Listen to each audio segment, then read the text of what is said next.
I mean, let me just put this, just the news bit is that America sent about 3,000 like soldiers to Poland, or was it Ukraine?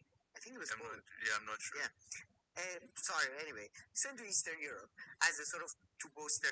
And then Russia and Belarus performed a sort of a military parade, including 30,000 Russian troops in Belarus. So, it's just, I love it that Americans are like, yeah, let's send one gun with, with a magazine that is half full, not fully full.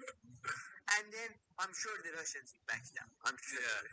But at the same time, Kim Iverson did a segment, and the lady who I think was fantastic and used Full Idiots. I do feel like they were like, there is this campaign that escalate tensions with Russia and blah blah blah. I do think they are overestimating the potential for a war with Russia. I don't think there is going to be a hot war there.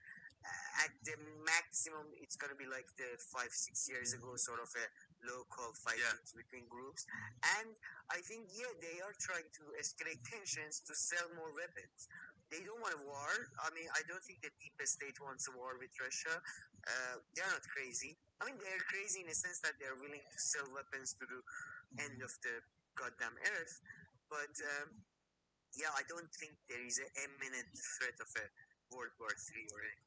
No, I would agree with you there. I mean, that's a sentiment. Again, that's what I hope is the case. So, yeah, exactly, to leverage more gun sales. And the 3,000 troops, yeah, you're right. They went to Poland, but also Germany and Romania.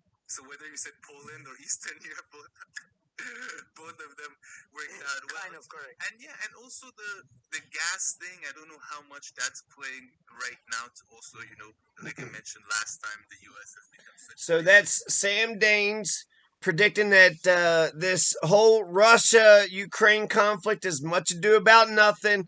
The Western media is all in a hoopla. There's this big mania, right? A bunch of this melee. What is up with this big melee? This melee is too much. And I like Spar and Brawl. I like Sam Danes. And we'll play a little bit more.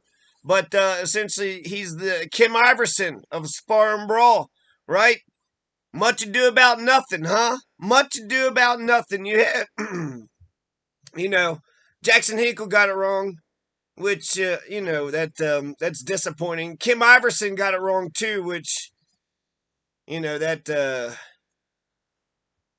checks out. That's Sam Danes was killing it in his criticisms of George Orwell's 1984, like just a second beforehand. Sam Danes should check out Zamyatin's We. He was sitting there saying that George Orwell's this bourgeoisie, upper elite. What does he know about living in a dictatorship?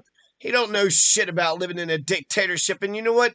There could be something to that. Zamyatin's We, essentially George Orwell ripped off Zamyatin's We. Zamyatin's We is the original 1984. And then Sam Danes also said that Animal Farm is better than 1984. I think they're both incredible. I think they're both, 1984 hit me like a ton of fucking bricks, so. But I could see how somebody could read 1984 and say that he wrote it from a bourgeoisie perspective, which he did. Zamyatin's We is, he lived in a dictatorship. So Zamyatin, he's actually writing about shit he's seen. Zamyatin is writing about shit he's lived through. 1984 is fucking mind-blowing. If you haven't read 1984, then you have to read Zamyatin's We. You have to read one of the two. Either Zamyatin's We or 1984. If there's going to be a dystopian that we all need to be afraid of, these are the worst case scenarios. So we should, as humanity, we should try to avoid Zamyatin's We in 1984 and Animal Farm and, A Brave New World. We'll throw that one in there too. Sam Danes is also going to reference The Heart of Darkness by Joseph Conrad. And you know where Joseph Conrad was born? From the Ukraine. So, Sam Danes. Everybody meet Sam Danes, the Kim Iverson of Spar and Brawl. Now, he's actually more the Yannick Kasparian. He's more the Emma Vigilant. He's more of the what's that guy on Hard Lens Media? He's the eye candy. He's the male he's the candy man. Everybody, Sam Danes, the candy man. Exporter of liquefied natural gas. So maybe that's also a new angle with their attacks on Russia, and where they're trying to have Russia to have less contracts with Europeans. Maybe they can't do anything about the Germans, but maybe making sure that the UK get their gas from them or other things. And yeah, and why not sell weapons, right? Because apparently they gave money to Ukraine and they come back and buy weapons from the Americans, of course. Very interesting. The professor was also talking about how big of a gun industry, sorry, not weapons industry there is in Ukraine, and how historically it's always been the case. So it was like that was also very interesting. And also the role of the military-industrial complex in Russia.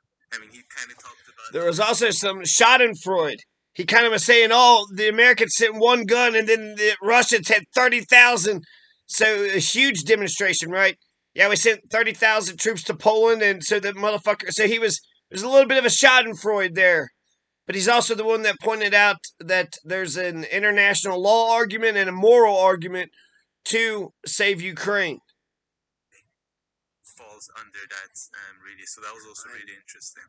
Yeah, exactly. I mean, look, that's the thing. That's why I hate it when there are some people like Ben Norton and stuff, talk about Russia, China, or Iran, or where Caleb Maupin forging a new path. What are you talking about? It's the same, it's like the smaller cartel. You know, like in a different context. Cartel. So you're forced to do and behave in different ways. But like, okay. Yeah. But in different circumstances, yeah, but it doesn't. Anyway, like you are the same. Like you're just a smaller cult. Yeah. Anyway, but yeah, that's why I hate sometimes when people talk about China and stuff like as if this is like gonna be a new path. It's gonna be the same shit. Yeah, trust. I mean, just because there is a insane amount of bullshit China propaganda doesn't mean that anything that you say on the other side is true. That's just propaganda from the other side, really, or simplification, or emphasizing. No. My main sort of point of contention is with motivations. Nobody in nowhere, in no entity, whether it's a corporation or a government entity, is motivated by the common good. I think that's a lie. No, that's exactly what I was trying to say. So, because people will point out that China's behavior in Africa, for instance, is you can say is almost categorically different than the way the U.S. behaves. But they're both trying to achieve their own objectives and advance their own situation. It's just that China, because of circumstances and context, is forced to do it so much more through this way that is actually it can actually be beneficial for people because they have to do it through investment and infrastructure and building this and by the way, that's throwing money. Exactly what the USA did after World War II with US and Europe. Back then, they were looking for markets to sell consumer goods, so they invested, money to expand those markets in Europe. Now they are looking for markets to sell guns, so they start wars. So, I mean, this idea that this is sorry. Again, on a tangent. No. I hate it, good tangent. I find it a bit of a reverse Orientalism in a sense that Edward Said talks about this Oriental, like you are. Who was I reading recently? This idea of a noble savage. You are either this savage that is a Russian scum gangster, blah blah blah, or you are this noble. I am not part of civilization. I am with my wolf fighting against the tide of modernity. Oh, fuck off. Stop, grow up. These are caricatures. But I wanted to say about Ukraine. Talking of fiction and how fiction can help you educate yourself. I don't know, do you recall that movie, Lord of War? Yes. With Jack Nicholson. No, Nicolas Cage. You're dyslexic. Man, this dyslexic thing is what's gonna get us in trouble with this episode. I'm dyslexic. But I'm do you have your allowed to. certificate You somewhere? guys- Can you pull up that certificate? I can't. Give me a minute. But yeah, Nicolas Cage, his character is of Jewish Ukrainian background, and I don't know if you recall, the Soviet Union falls and he gets super happy and he starts kissing the screen, and then he makes his money through going to Ukraine, and there is basically a state infrastructure is collapsing. So you have, for example, he has, I think, this like a uncle or some